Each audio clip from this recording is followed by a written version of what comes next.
This is a two-part episode, so if you haven't listened to part one, go back and listen to that first. If you have, I'm immensely proud of you. Yeah, I mean, like, until they're losing World War II, right. and then some of the capitalists start to regret their devil's bargain. But up until like 1943, I mean, shit works out great for the capitalists. Right. They make a lot of money, and it's like the thing is. About weaponized Keynesianism is, I mean... It works. Yeah, you can spend a ton of money. And I was joking, Sean. Well, look, the thing is, I believe if you are in a recession or depression, a government spending program gives people jobs and puts money back in the economy. And it's like, yeah, if you're building tanks or planes, I mean, that sucks because you're going to use them to kill people.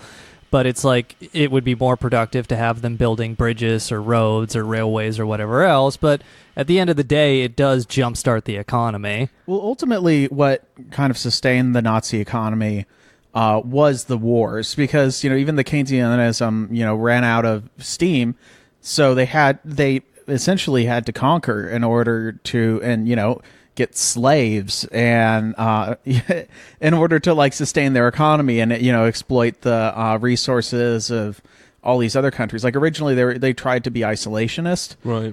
Economically. Like I think the Nazis' original idea was a completely self-sustaining Germany, and that didn't work at all.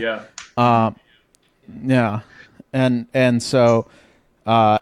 I think most rhetoric that's bigoted in one way or another starts with, okay, it's just us and nobody else. And then very quickly they do inventory of what they got. Yeah. And they're like, actually, you know what? Maybe we could get a couple of guys in here. It's like they intentionally put themselves on an island alone and go, this is all I need. And very quickly are like, can we get like 3 or 4 people to do all the work? I really can't afford to just fucking try. All right. Well, let the Polish be white. right. Conditionally white. My favorite Nazi attack on Hitler, which you'll sometimes see on the internet, is that he killed too many white people. Oh my god! Because they're like, look, we gotta say Slavs are white now, and Hitler killed. He should have focused his energies elsewhere. But yeah, like the most bashful pro-Hitler guy. Listen, I like Hitler, but I mean, he killed too many white people. You know what? Hitler did make a few mistakes. I mean, listen, the guy made freeways. He had a good taste in art, but I mean, all the white people he killed, tone it down. The kind of post that gets you ratioed on Gab.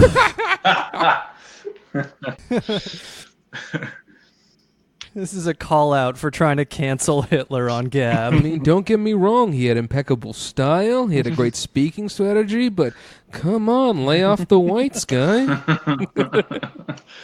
So what was this about the potatoes? Oh, yeah. So one of the funniest things about just the insanity of late Third Reich Germany is that... And there were a lot of funny things about late Third Reich Germany. So the Nazis became obsessed with mega weapons, of course, towards the end of the war. Like and the one of V1s these is the giant potato V1s. gun. Well, the V2s, made by American hero Werner von Braun. Oh yes. Towards the end of the war, the earliest liquid rocket fuel that they could come up with was a mixture of pure oxygen and alcohol. And in order to get alcohol, what they had to ferment potatoes, basically make vodka with 75% alcohol content. And that's crazy. I'm drinking rocket fuel right now.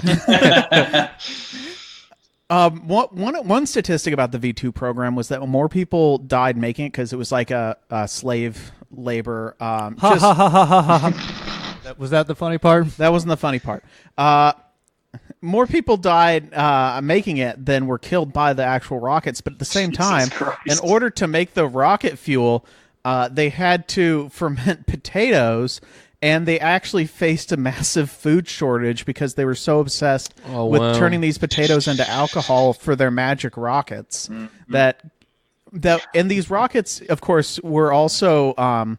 they wouldn't hit their targets because they were drunk. The British realized Well, for one thing, they were made by slaves, and they were made very badly because, if you're a slave, you probably don't want to put too much effort into your rocket, just enough to not get killed. That's why Not you me. I'm going to be the best slave you've ever fucking seen. And then the other thing was, like, the British had this disinformation campaign where if a rocket landed in Britain, they would say that it hit a farm, and if it just landed, way off in a rural area, they'd say it was a direct hit on London.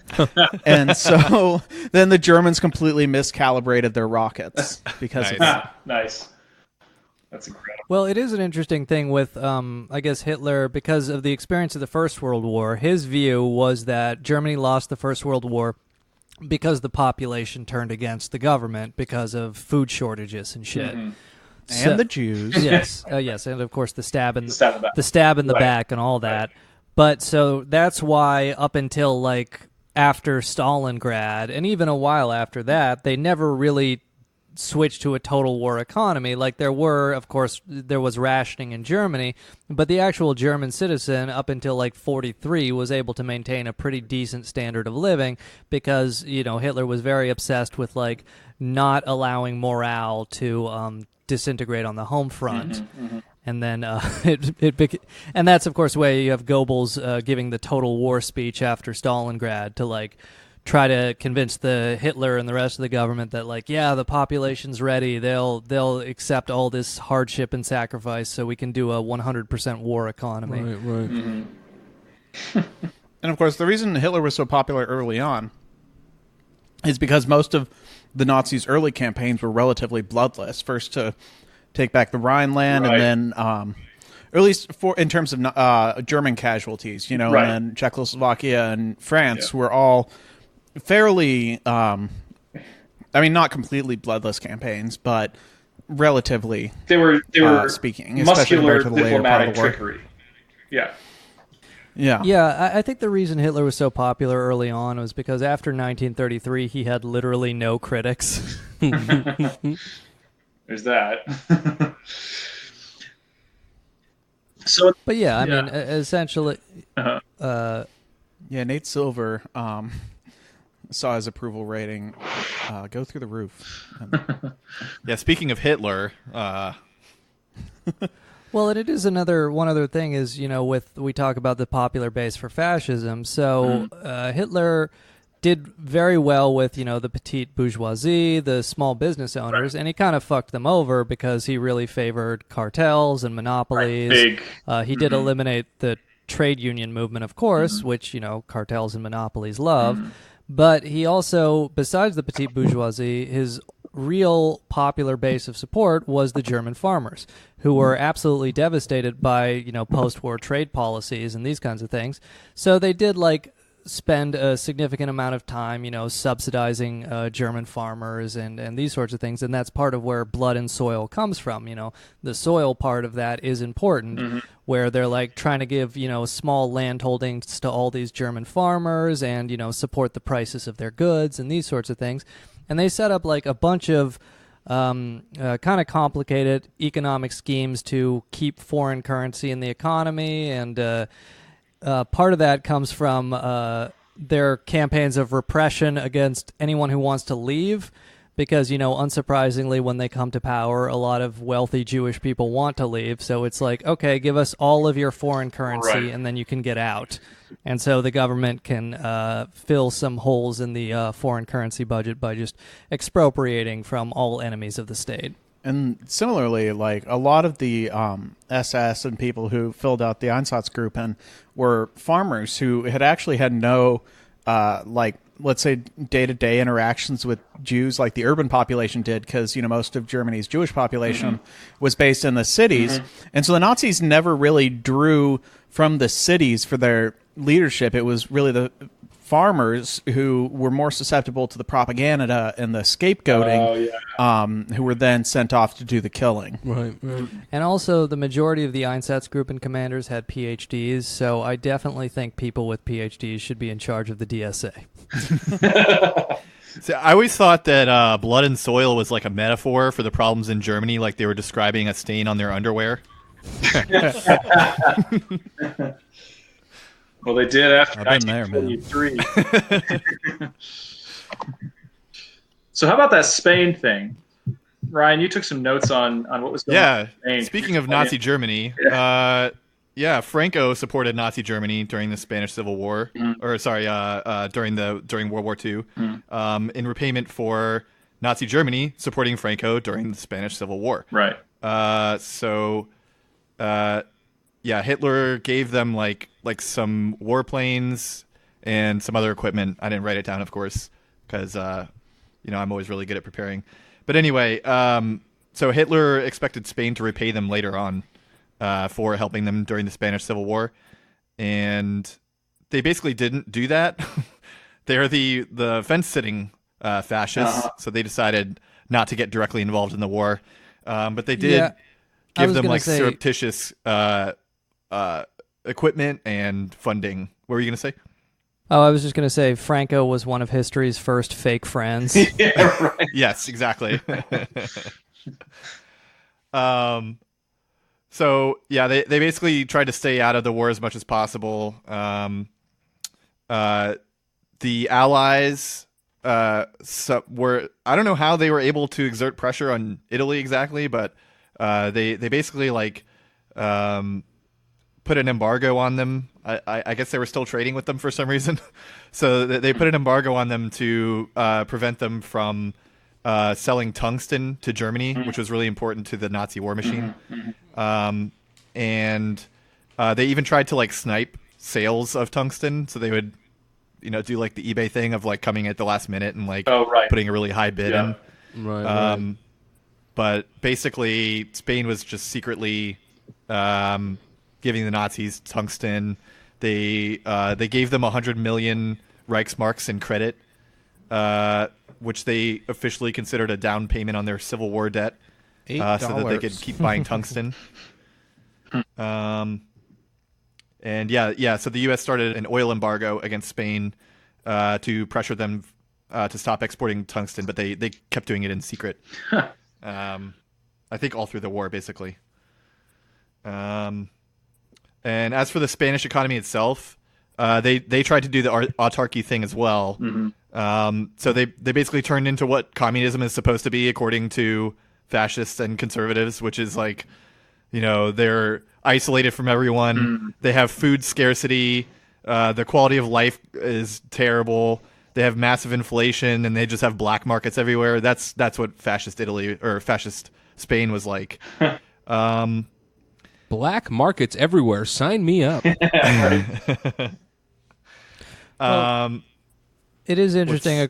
Just according to Adam Tuesday, I was just going to say, black markets. I mean, he makes the argument that black markets in German-occupied territories are the reason a lot of people didn't starve to death there. Sure, yeah, of course. Because, of course, Germany, they had General Plan Ost or General Plan East, which was...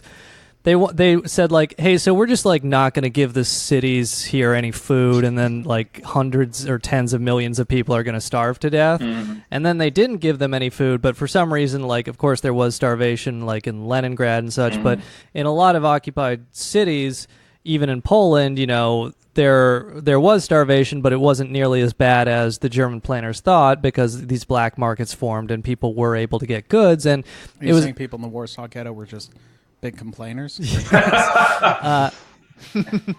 But it is actually an interesting thing about World War II is another way that farmers were able to do so well there is because, of course, the war starts, and if you're in a city, well, you need food, and the Nazis are taking all of that. Right. So if you happen to have a farm, you can suddenly barter with the city dwellers for all sorts of shit. So farmers, throughout Europe, because they had food, would suddenly have expensive paintings in their house and, really fancy carpets, because city dwellers would go out to the farm and be like, hey, I'll give you this, just give me some fucking food, because I'm going to starve to death without it. Supply and demand. Yeah. Yeah. Texting your guy that you want to buy some lettuce, but you mean actual lettuce. Yeah. Yeah, that's the worst. The worst part about war is when you have to hang out with your food dealer for 1 hour just because you want to eat. Why can't I just get this in a store? Man? You just got here. You share the spoon. I gotta pretend to be friends with this guy. Yo, man, I got this new spice. You're going to love it. If you're just coming and going all the time, the Nazis are going to think that I'm dealing, man. Got to give him a hit of my loaf of bread before I get out of here. Yeah, sure. I'll watch you play Mario Kart for a potato. Wait, Like, so fuck. so I don't if wanna you're at listen your to the- dealer's house and he gives you free shit, it's called Yeah. smoking you out. So Yeah. if you go to your farmer's house and he gives you free shit, is it called eating you out? He gives you some food, and then he's like, wait, before you go, you got to eat this and listen to this new Wagner record, man. Let me put it on the hi-fi. Like, no, we're gonna watch The Wizard of Oz. Actually, you know something? An interesting thing about Nazi Germany, just to jump back, because Sean mentioned Wagner, is that Wagner became less popular in Germany because Hitler pressed it so hard. He would like force his officers to go to long Wagnerian operas, and then some of them would just sneak out, and he would demand that they come back in and yell at them. Yo, this is boomer shit. Yeah, right. So during the war, yeah, basically Spain, as I said, just secretly supported Germany. Didn't really get involved. After the war, they signed the Pact of Madrid, which allowed the U.S. to build a military base in their country, which I think may have been the first one after Ramstein Air Force Base. And they did that in exchange for about $1 billion in aid. The decline of the self-sufficient fascist economy quickly took off when Spain joined the IMF and started producing cars. And this also involved Opus Dei technocrats replacing the old Phalangist guys. So based on my intense 2-hour research that I did while watching Bachelor in Paradise, I would say this was the end of the fascist control of the economy. Yeah, the Spanish fascist government made one fatal mistake when they didn't make their cars bomb-proof. They should have calibrated how much Basque separatist TNT they could withstand. Yeah, I mean, like, watching out for. Go ahead. the whole time I was, studying Spain, I just couldn't help but think, like, how different the world would be if the left won this civil war. So instead of, like, a bunch of isolationist phalangists supporting Hitler and Catholic technocrats building a bunch of cars, we could have had the Spanish joining against the fascists in the war, which, maybe would have ended the war with a lot less destruction. With, like, Germany would have to fight, another front. Yeah. And then the U.S. probably wouldn't have been able to swoop in and get a bunch of influence in Europe with the Marshall Plan. Yeah. So we could have had fully automated luxury syndicalism by now. Yeah, right. I mean, if it wasn't, Yeah, but you wouldn't if get. it wasn't for the sort of Stalinist, Marxists in the Spanish Civil War, trying to take over the entire leftist side of the Civil War, more or less, then Stalin wouldn't have been forced awkwardly to trade with the Nazis, right? Like if they hadn't tried, I mean, in a more, again, real politic kind of way, like if they hadn't pushed it so hard in Spain and just allowed the coalition to work as it was intended on their behalf instead of trying to take over the leadership of it, I think that they would have actually ultimately gotten a successful communist government into Spain. Probably. Well, yeah, Yeah. Stalin undermined the leftist revolution, or at least according to George Orwell, because as Orwell put it, once he tried to a turn cop. it into Nice sourcing. Shut up, Sean. George Cockwell. I didn't know we were reading propaganda on this podcast. Because what was it? Because Stalin tried to take the revolution and turn it into a more liberal revolution instead of a more anarchist revolution, which it originally was in Catalonia. Right. Like as Orwell put it, because after the revolution was lost, people had no reason to fight in the Civil War. My favorite shit is when tankies explain the Molotov-Ribbentrop Pact, and they sound exactly like Trump supporters explaining how he's playing 12-dimensional chess. Yeah. It's like, yo, no, Stalin had to send Hitler the oil because it was the grand plan. You gotta trust the process. D-class is coming. The Nazis are going to jail. Well, the Nazis also tested out their like bombers and shit in the Soviet Union. Yeah. Oh, yeah. Yeah, Well, that yeah, always like- gets me when tankies are like, oh yeah, Stalin had to sell 1 million tons of oil to the Nazis or else they wouldn't have been able to get enough funding or whatever. Like, what the fuck are you talking about? Especially if you follow right. That was the main.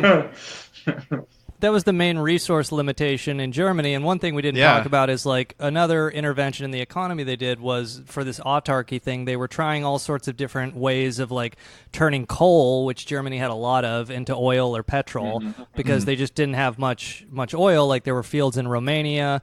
But after Molotov-Ribbentrop, like they got oil from the Soviet Union, and then that's part of why they tried to invade the Caucasus, which even Britain refused to sell them oil. Like, man. Yeah. Trust the plan. Yeah. The Marshall Follow Plan. the oil. Yeah. So I'm gonna get into Japan and whether or not it fit, because Japan had its own thing going as well. It was kind of on the other side of the whole fascist kind of axis, super group, whatever the fuck, from like Franco's Spain, because Franco's Spain was like arguably more formally fascist or fascistoid. And obviously much more European, but they were, the fake friends, fascist supergroup, damn Nazis. Yeah, right. But like Franco's Spain was also, as we kind of went through, like not really into getting into interventions and stuff. They just wanted their own thing, and sort of stayed out of it, except for the secret trade and stuff. Whereas Japan, was really into expansionism. And was very vocally nationalistic and so forth, but without having what seemed to be an explicit, especially sort of European-style fascism.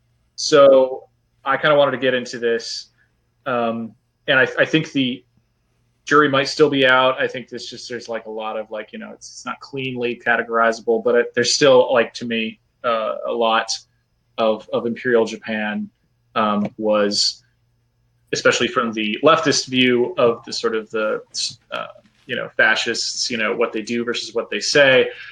There was a lot of Imperial Japan that seemed to be fascist or fascist-like. So I'm just going to blitz through these notes because so good.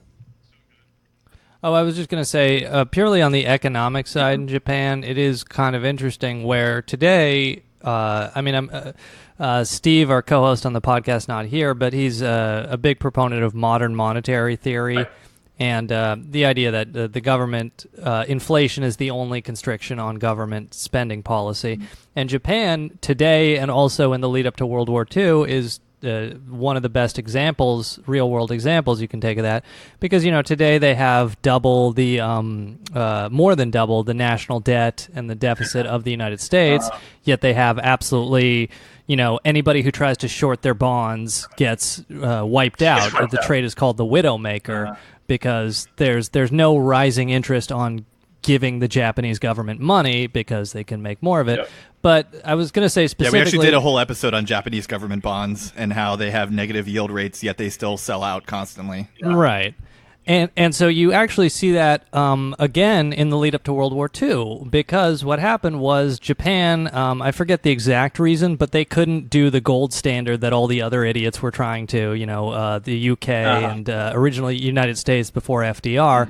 Mm-hmm. But so Japan, they couldn't do that. So what they did was they would issue bonds and then they would have their central bank buy them. This is right in the middle of the Great Depression. Right. And if you look at GDP growth throughout the Great Depression, you'll see massive collapses everywhere else, but you'll see Japan growing like 6%, 7% a year.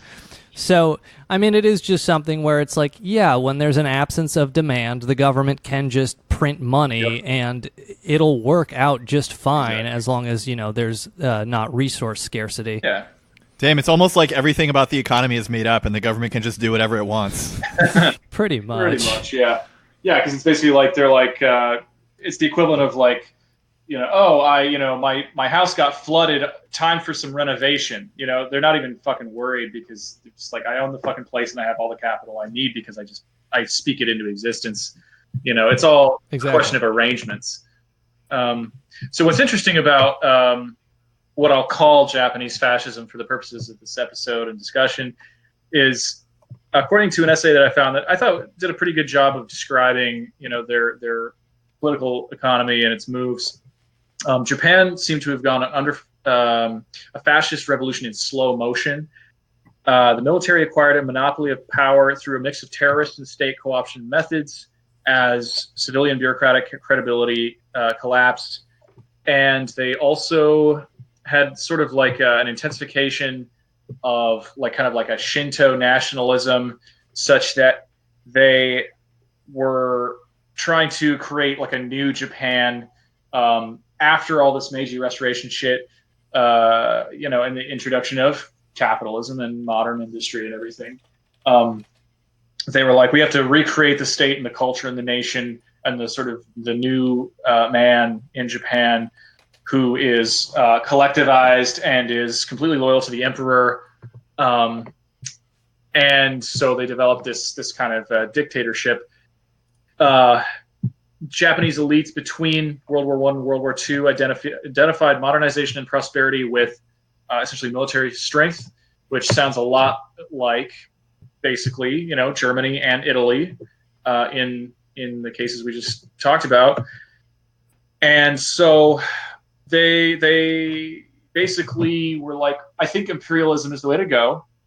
Europe's been doing it in this particular way, and it's the best or most expedient way to build a nation as capitalists, to build up our industries, et cetera, et cetera.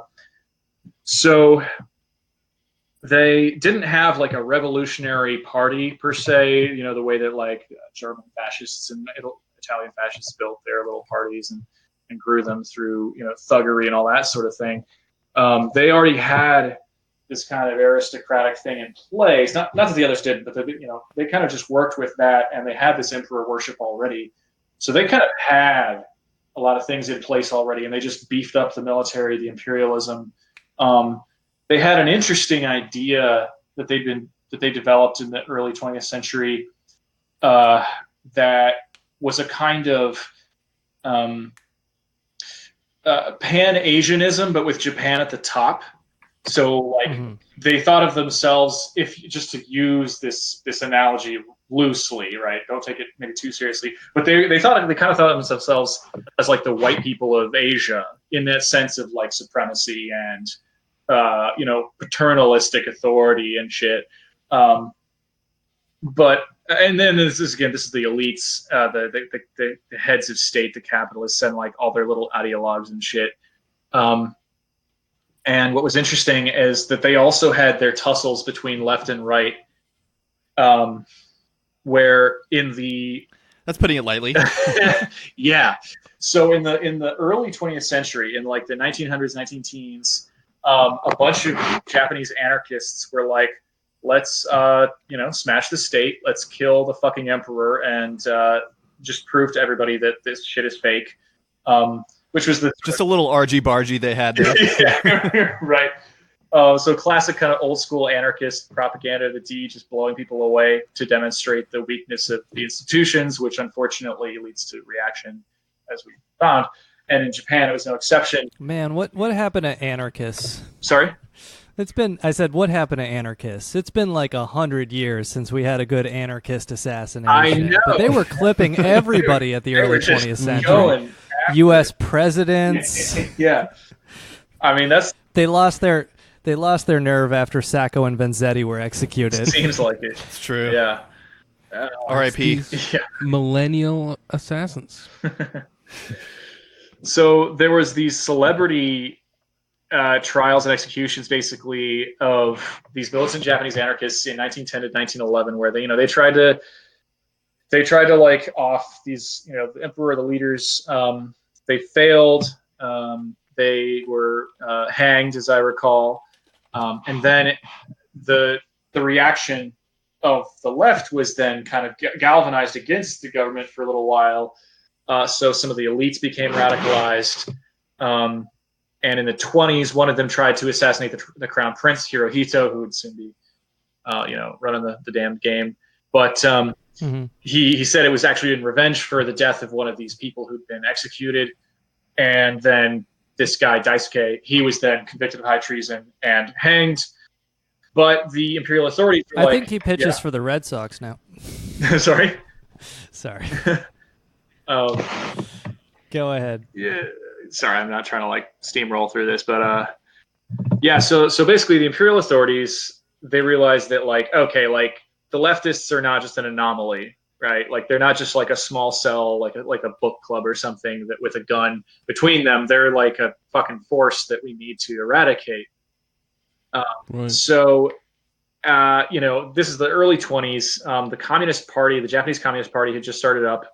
The anarchists were kind of, milling around in the underground, figuring things out. The weird thing, if I remember correctly, is that the Japanese Communist Party was actually the SOCDEM one, and the Japanese Socialist Party was actually the communist one. Yes, that was one of the weird things.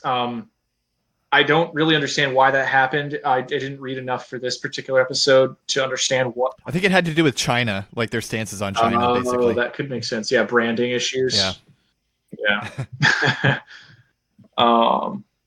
So let's see.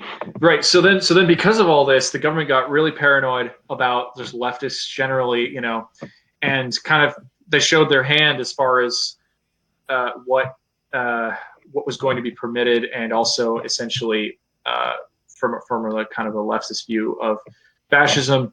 I think this immediately qualifies them. They enacted the Peace Preservation Law of 1925, which this podcaster whose transcript I took these notes from. But like he said, it was easily the harshest and most authoritarian law in Japanese history. I am a person who studied Japanese history quite a bit, and I think that this could be maybe one of them. But I mean, Oda Nobunaga was not to be fucked with. So like the Tokugawa did a lot of shit, but we'll just say it was pretty bad. The law was used as an excuse. It was kind of like this preemptive shit that Ryan and us were kind of talking about before. What about that law that says you get the death penalty if you complain about the end of Evangelion? I think there's just a clause there, yeah. I think we both agree with that one, though. Yeah. Ryan, you got a note in here about... I mean, we get it if you dislike the end of the series original run. Yeah. Yeah, for sure. Yeah, so the Peace Preservation Law created this organization called the TOCO, which stands for something really long that I'm not going to try and pronounce or remember. And so I had read a couple weeks ago this book by Takiji Kobayashi that I've mentioned a few times on the podcast called Kani Kosen. It's a Japanese proletarian novel that's basically like a communist version of what it's like to work on a factory ship. So it's basically like it's hell for the whole book, and then they decide to kill their boss, and they're about to do it, and a Japanese warship comes and stops them, and then a few weeks later they overthrow him again and successfully basically stage a revolution against the bosses on the ship. But anyway, the author Takiji Kobayashi was actually tortured to death by the TOCO, which it was basically the thought police. Yeah. So they were established when a different anarchist attempted to assassinate Emperor Meiji, and the Peace Preservation Law made them extremely powerful. It enabled them to just arrest people for anything that was considered disruptive to the order of the state. That makes sense. They were just Japanese Gestapo, right? Right, basically. Yeah. Yeah. Seems. And so the Peace Preservation Law has this interesting, key couple of sentences that basically defines. Again, this basically automatically qualifies the Japanese imperial, at least the apparatus, as fascist. It's like worse than declaring Antifa a terrorist organization, honestly. Yeah. It says anyone who organizes a group for the purposes of changing the national polity at all, or of denying the private property system, which is capitalism, or anyone who knowingly participates in said group shall be sentenced to penal servitude or imprisonment not exceeding 10 years. Okay, but also, slave camps are a real thing. Real bad thing. Sounds pretty lenient to me. Yeah. 10 years, I mean, that's nothing. Yeah, right. An offense not actually carried out shall also be subject to punishment. Oh, but so it comes there's with your thought dishonor. police right there. Just Yeah. like I was staring out the window, and they're like, "You were staring against capitalism." You were staring. But then there's another section of the law that says they will switch you from subs to dubs, and that's, I think, cruel and unusual. Yeah. And this was truly the cruelest clause of all.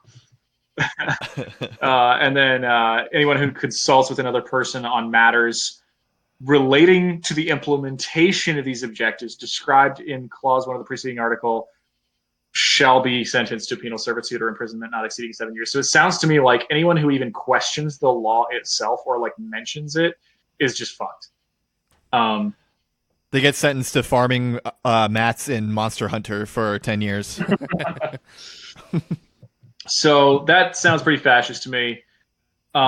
Meanwhile, the industrial side, the economic side of Imperial Japan was dominated by what they call zaibatsu, which is just these Japanese-style industrial conglomerates. And they had a kind of a, oligopoly, pretty strong oligopoly. One of the political parties was regarded as just an extension of the Mitsui Zaibatsu, and they had strong connections to the Imperial Army. A different Zaibatsu was connected to the Mitsubishi Group, as was the Navy. I don't know why, but every time you say Zaibatsu, I keep imagining like a little Moe mascot being like, Zaibatsu! Yeah. I can't get over it now either. Just a tiny, cute Japanese fascist with large eyes. Yeah, she has green hair, even though fascists usually hate that kind of thing. Part of Japanese fascism was they put all the small business panty vending machine owners out of business, and they consolidated them into one Zaibatsu panty vending machine business. Only big. Well, they later had to phase out the Zaibatsus because they were causing mass seizures. A lot of nosebleeds in the streets. Yeah. So you see some, Mitsubishi obviously is a big familiar name, and they were connected to the Navy. And by the start of World War II, the big four Zaibatsu, Mitsubishi, Sumitomo, Yasuda, and Mitsui, those four alone had direct control over more than 30% of mining, chemical, and metals in Japan and its holdings, and almost 50% control of machinery and equipment, and the market of machinery and equipment. And a lot of control over commercial merchant fleets and 70% of the stock exchange, which also sounds like fascism, especially when you consider its friendliness with, just like straight up just market. The Zaibatsu were initially in the 20s and 30s viewed with suspicion by both the right and the left, but I think in this case they're thinking of the right in probably aristocratic terms. So I wonder about that. The Zaibatsus, as you mentioned, were doing pretty well through the Depression, and it says prospered through currency speculation, low labor costs, big fucking surprise, and military procurement, also big fucking surprise, and another point in favor of the fascist interpretation. Also, I love a lot of the names that they gave to shit in Japan at this time. There was a thing called the League of Blood incident in 1932, where Jesus, yeah, I hate when that happens. Where there was like some group assassinated the managing director of the Mitsui Zaibatsu. I think it's like old school dudes who just murdered this managing director. So then the Zaibatsu decided to go philanthropic and improve their PR and shit. So there was a bit of public shareholding, but really not much, and they basically maintained this iron grip on all this shit. Then, of course, Japanese imperial expansion into the Asian mainland through the annexation and invasion of Manchuria, which they called Manchukuo. This allowed the Zaibatsu and a lot of new Zaibatsu, called Shinko Zaibatsu, like Nissan, they just basically surged into Manchuria. So it was a bit of a It's so great how during these stories, like any company that still exists, you're like, oh, corruption. Yeah. Like immediately, anytime a name comes up, that's a company that still exists. It is sort of funny how like capitalist companies will like say trust it for over 100 years, Right. and as soon as you hear that, it's like they were involved in war crimes, and they're turning this into an advertising element. Right. An advertising element to make you think they're better and more trustworthy. Yep. We've been making the same dependable cars ever since they were South Korean slave laborers, but now we're making them with Chinese slave laborers. I mean, if they've gotten away with it for so long, I might as well be working. We still make them with the same Chinese slave labor we made them with 100 years ago. Oh, God, yeah. Another thing that was really interesting about Kani Kosen was they kept talking. I mean, the whole story takes place in Kamchatka, which is the northeasternmost territory of Russia. And so they take this fishing boat up into the waters of Kamchatka, and they're basically like in Russian territory, but they're trying to, be stealthy about it, and they're fishing their waters. And there's like this really strong current of economic nationalism where they're supposed to care about working because it's for the country and the emperor and stuff like that. So, I mean, that was during the 20s. So even before a lot of this stuff was really getting into high gear, there was like a strong current of economic nationalism in Japan. Yeah. So one thing that I just want to throw out there for people who aren't familiar with how Japan essentially got into the imperialism in Asia game back in the, I think it was the 20s, sometime in the 20s, there was a false flag operation called the Mukden incident, where part of the Japanese military, the Mukbang incident. part of the Japanese military went and detonated some explosives near a railway line owned by a Japanese rail company in Mukden, Manchuria. And this event gave Imperial Japan the excuse to invade Manchuria in 1931. So there was like, they had property, industrial property there. The military decided to just, do them all a favor and blame it on, I think, the anarchists. Big fucking surprise there too.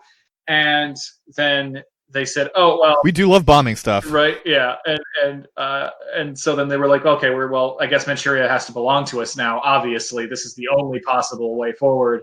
So they invaded in 1931, and then that invasion enabled Japanese corporations to directly exploit the labor and natural resources of Manchuria, leading to huge gains. So Nissan, my little case study here, they basically moved into occupied Manchuria during or after 1937. They joined what was called the Manchurian Industrial Development Company, and the chairman Yoshisuke Aikawa, basically he received bank loans from American steel industrialists to quote unquote support the Manchukuo economy, i.e. the Japanese exploitation of Manchuria.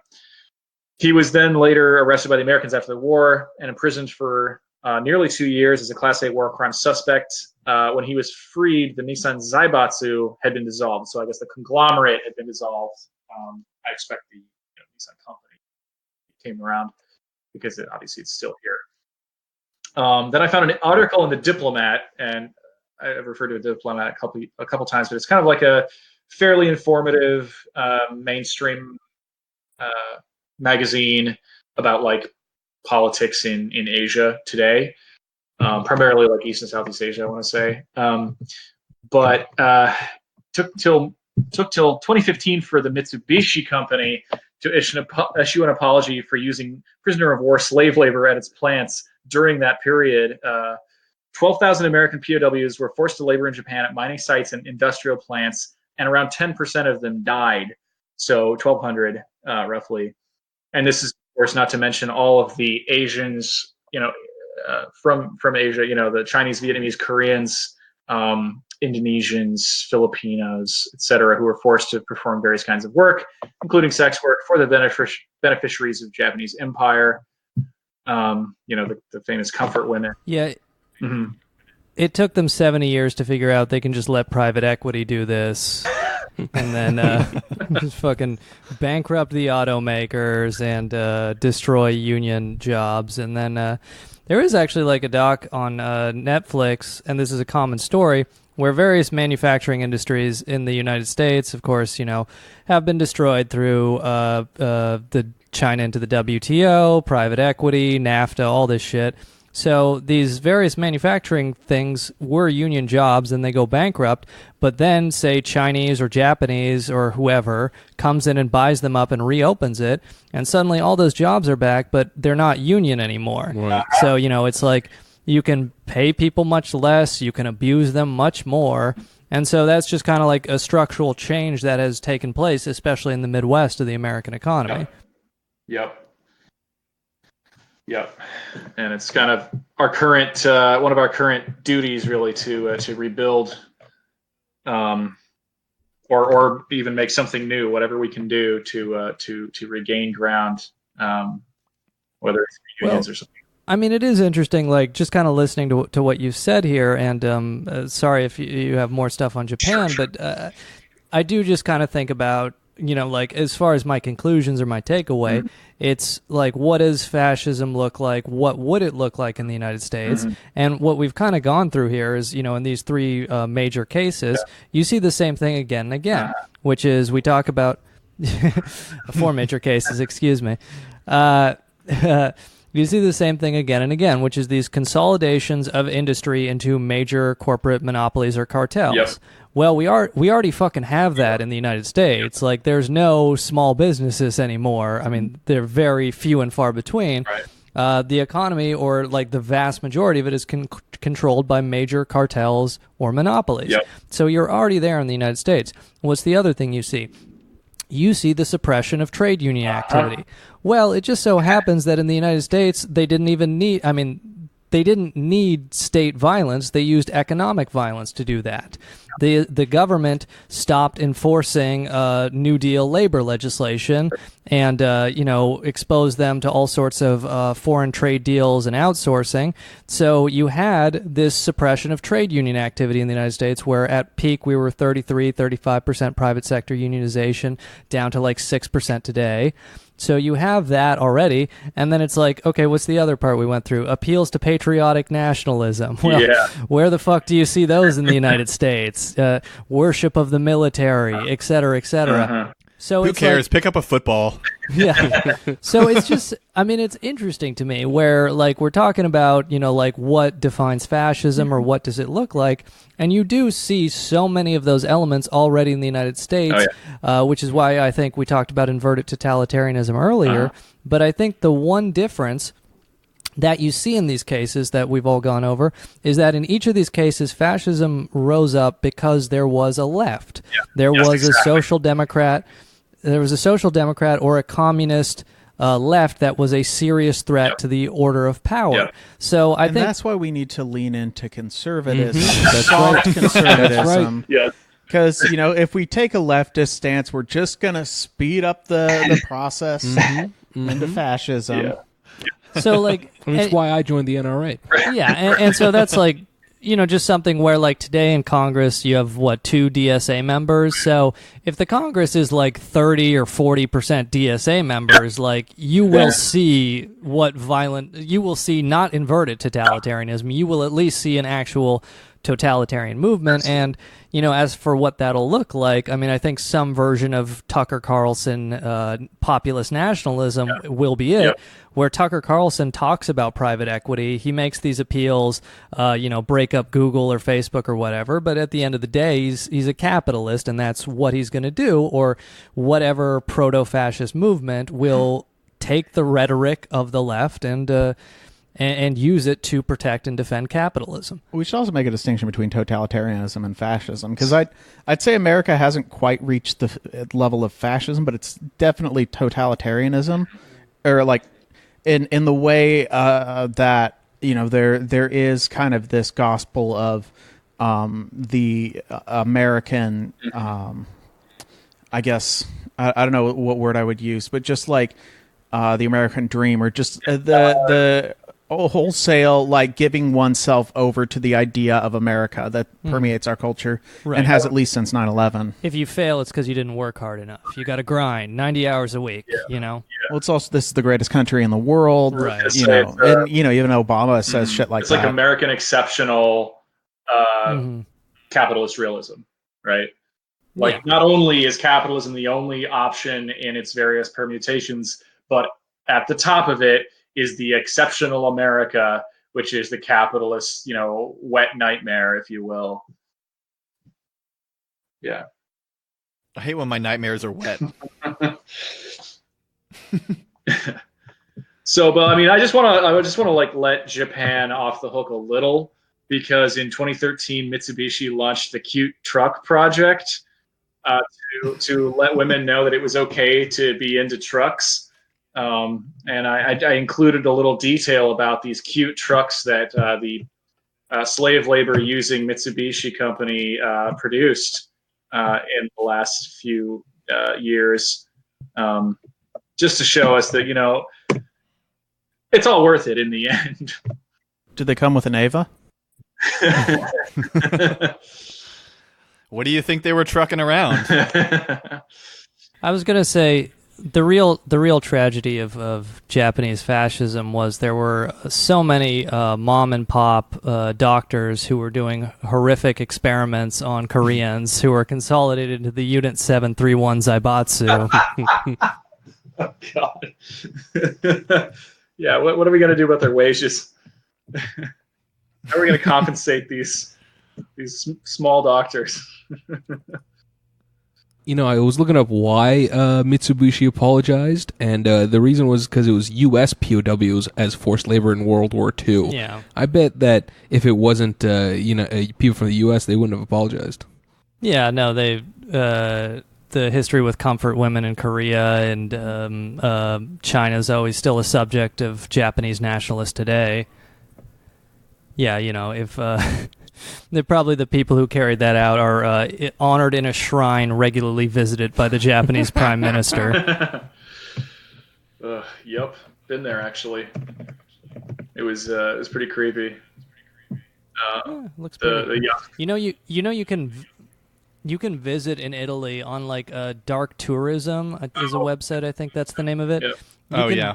You can visit Mussolini's mausoleum. Really? Yeah. It's like a little mausoleum. Right. Yeah. How can you not make that happen? Yeah. Go ahead. The reviews are good, but apparently for some reason it gets a lot of fascist tourists. So you do have to be aware of that. So if you were just to point and spray, you might get lucky. Well, if we do that, then they might start attacking Marx's grave. So, yeah. I don't know. Well, you can't kill Marx twice. They couldn't even do it once. But yeah, they have Franco's grave is there too. In Spain, you got Mussolini. You got Yasukuni's shrine in fucking Japan. Which actually, when I was there was. Yeah, that's still a big thing with nationalists there. Yeah, I actually watched the nationalist right take place in front of. Well, Yeah. When Andy and I were in college, we went to Berlin, and for some reason, there's really no plaque telling you where Hitler's bunker is. There's apparently one sign that we missed, but it's just apartment buildings now. But you'd think they'd have some sort of commemoration. I'm not sure why. Gentrification ruins everything. That land is they want it condos there now, I guess. Right. Fucking capitalism atomizes everything, Right. and you can't even have monuments to historical leaders anymore. I read that as Yeah, it really sucks that gentrification displaces the original inhabitants of stuff. Yeah. Have you seen the German sort of dark comedy, Guess Who's Back?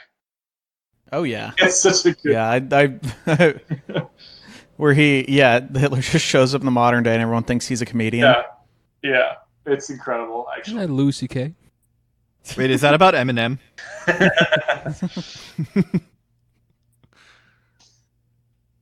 Yeah, I was going to say a movie about a comedian who does anti-Semitism and everybody thinks he's joking is a little too close to home for me, so. Yeah. So yeah, I guess wrapping up, I just had some quotes in the notes. I think these are quotes. Speaking of rapping, Notes, quotes. Hey, these are actually quotes about fascism from people who fought and/or knew actual fascists up close and personal. I would say, I mean, these are all pretty good, describing different aspects of it.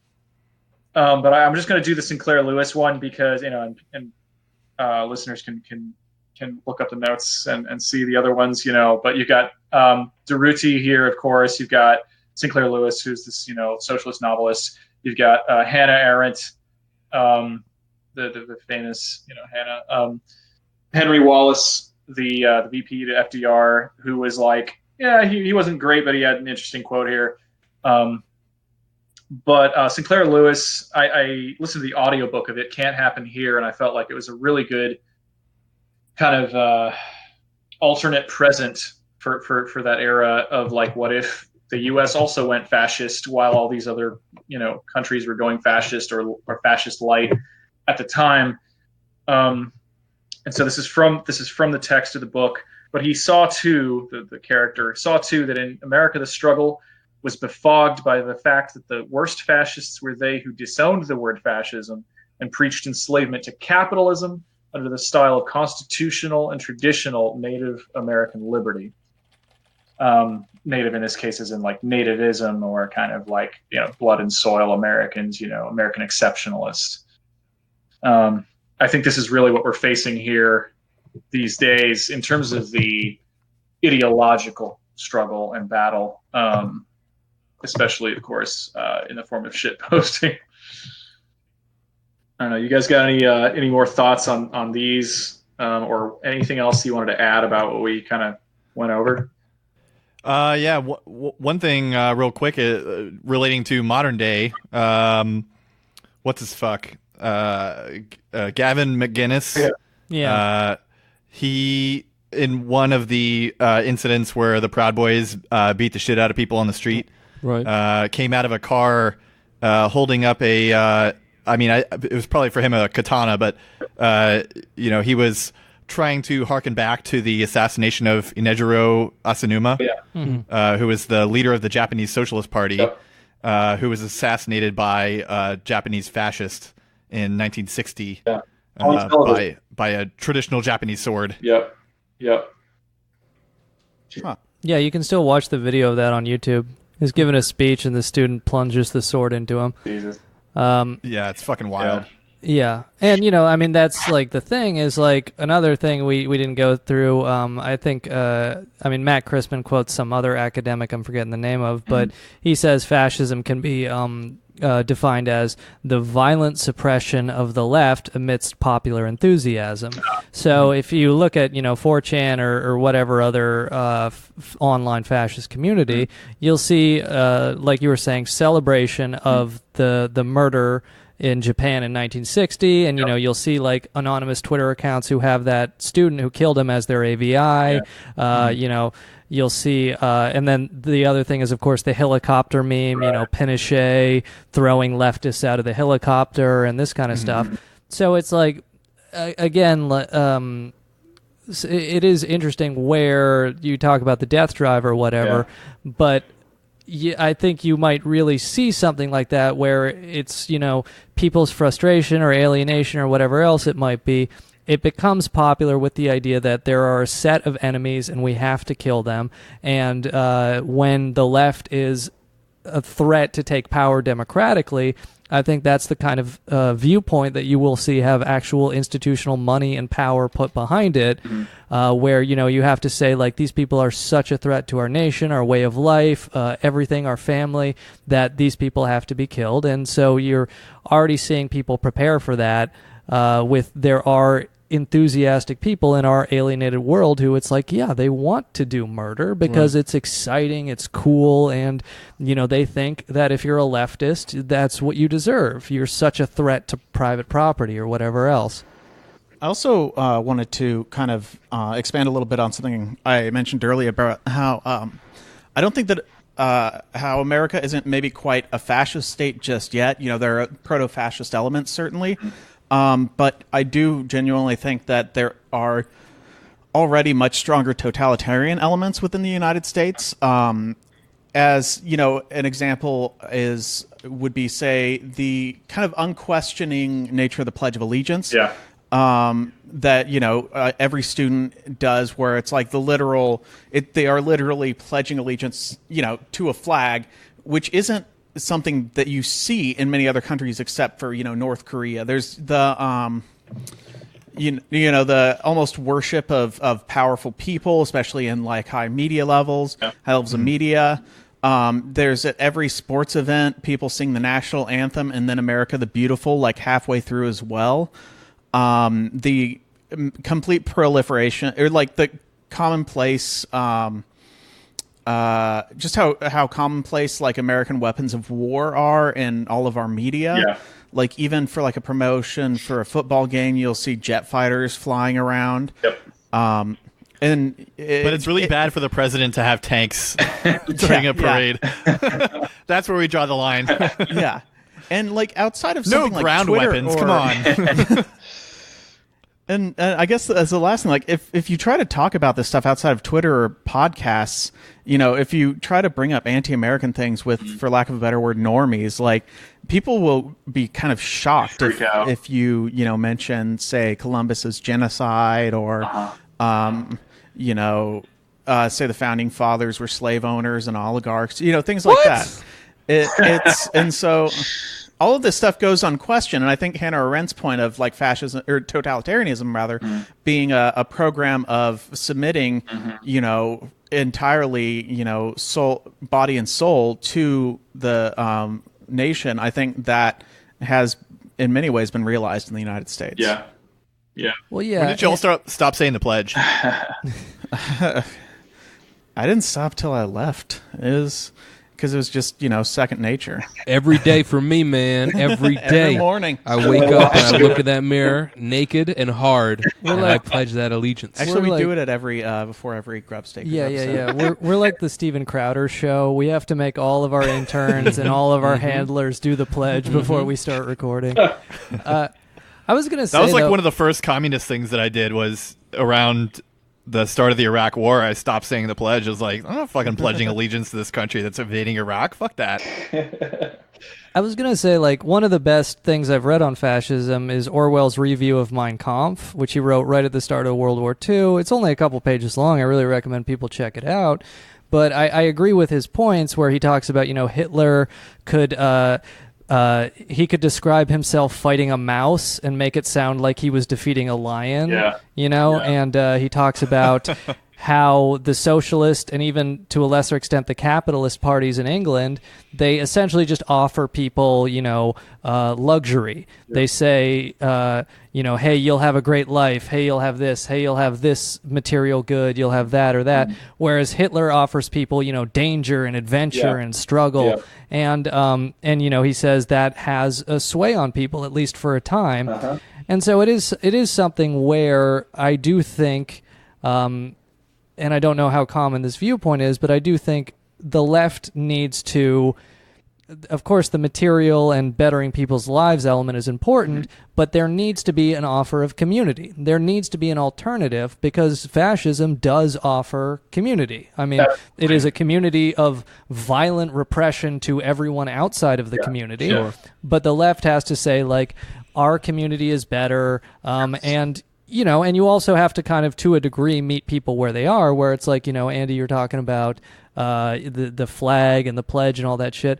And it's like most people have kind of, I guess, contradictory views of politics, where it's like they might like Bernie Sanders but also love the U.S. military, So it is something where I just imagine in order to, like, I guess, meet people, I do think a U.S. left does have to, in some ways, appropriate the U.S. flag and say, hey, this is the flag, of the Union soldiers, or this is the flag of that defeated the Nazis or whatever else. Sure, we're building the community necessary to group one another's together, because without that, it makes it too, like you're saying with the word, like sticks that can break easily alone, because together you are stronger.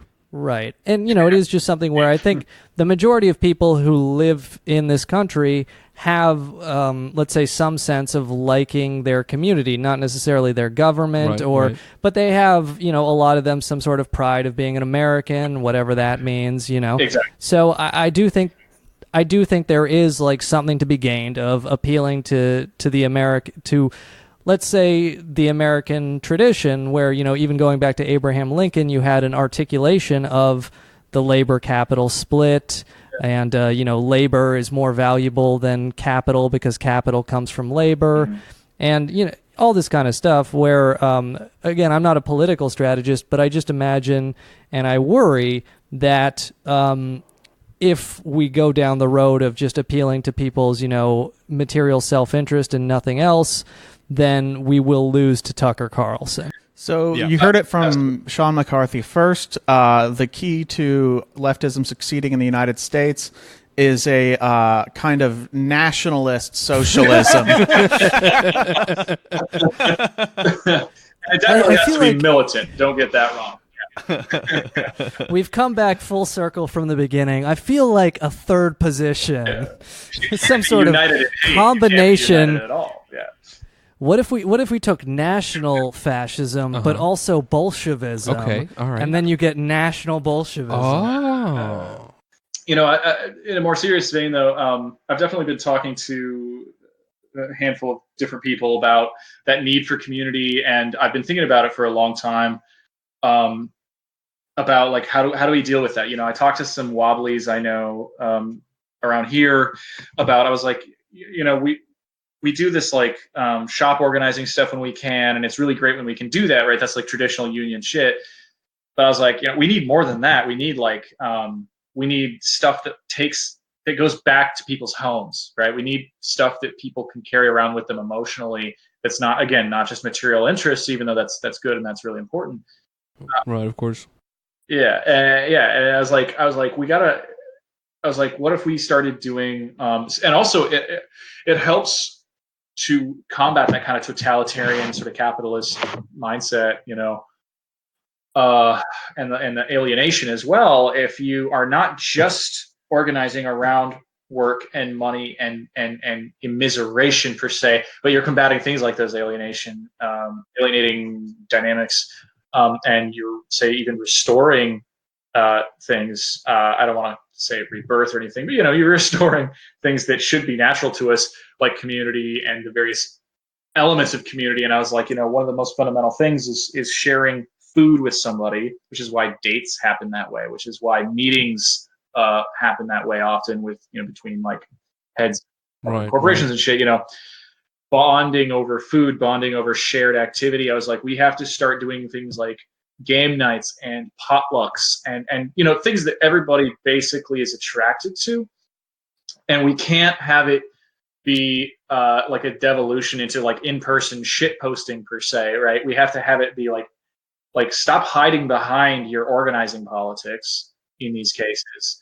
Don't let that be your entire personality, as I think a lot of people have said in various tweets.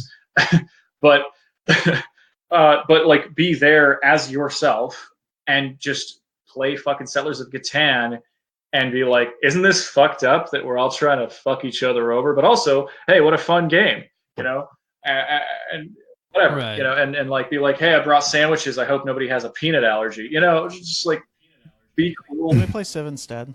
Yeah. No, this is why I advocate socialism with Magic the Gathering characteristics. Perfect.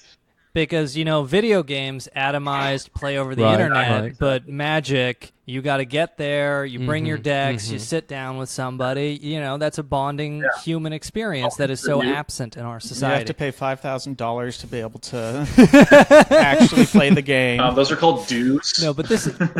Yeah. I think that the thing we're overlooking the most, though, is the thing that really brings communities together are Patreon subscriptions. Yes. I think that, Patreon.com, Grubstakers, join us at 500. We got merch, a physical item you can take home. I mean, this is what you want. If you can't do anything else, you can subscribe to our Patreon, and then we're going to take care of this shit. Yeah, everything else. And then just talk about us with Do you offer equity? Yeah, right. This is called a merger. No. we practice socialism in one podcast, so we are the equity holders. That's right. And What's then your PE ratio? Well, I think that's a great spot to wrap up. Anybody have any plugs you want to throw out there that we haven't covered already? Check out Grubstakers. It's a good one. Podcast about We're first throwing our lives away in it. No, I don't know about you, but I love working 40 hours and then spend all of my free time recording a podcast. No, but it has been a lot of fun, honestly, and we've got some great feedback. So, the Grubstakers, we profile usually a new billionaire or family of billionaires every week. One episode on SoundCloud, one episode on Patreon every week. So SoundCloud.com/Grubstakers, Patreon.com/Grubstakers, and we got some fun ones planned for the future. But thanks. If you don't know where to start, check out their Epstein episodes, and I think the one on Li Ka-shing was really good too. Oh, thank you. Yeah, no, that was interesting.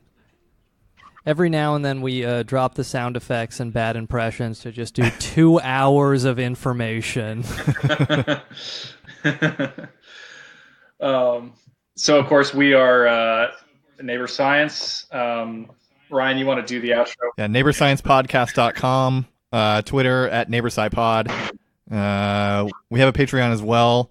We don't have bonus episodes, but we're doing early release episodes. So we just released one about the publishing industry with Mel from Coffee with Comrades. Yep.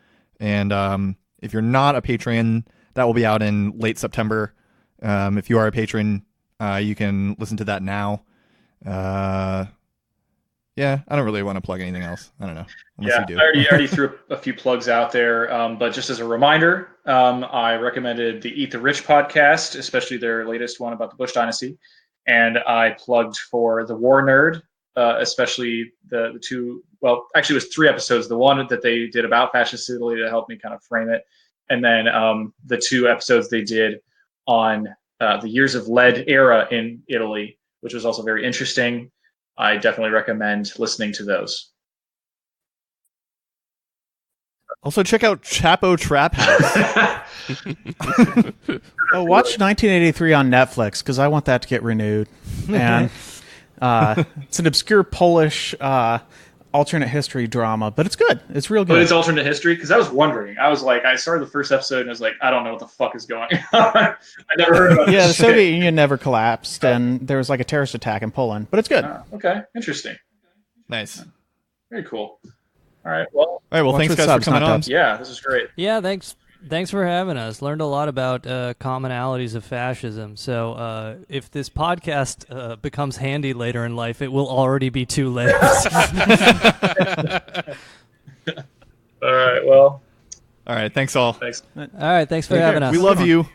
We love you too. Solidarity and all that. Solidarity.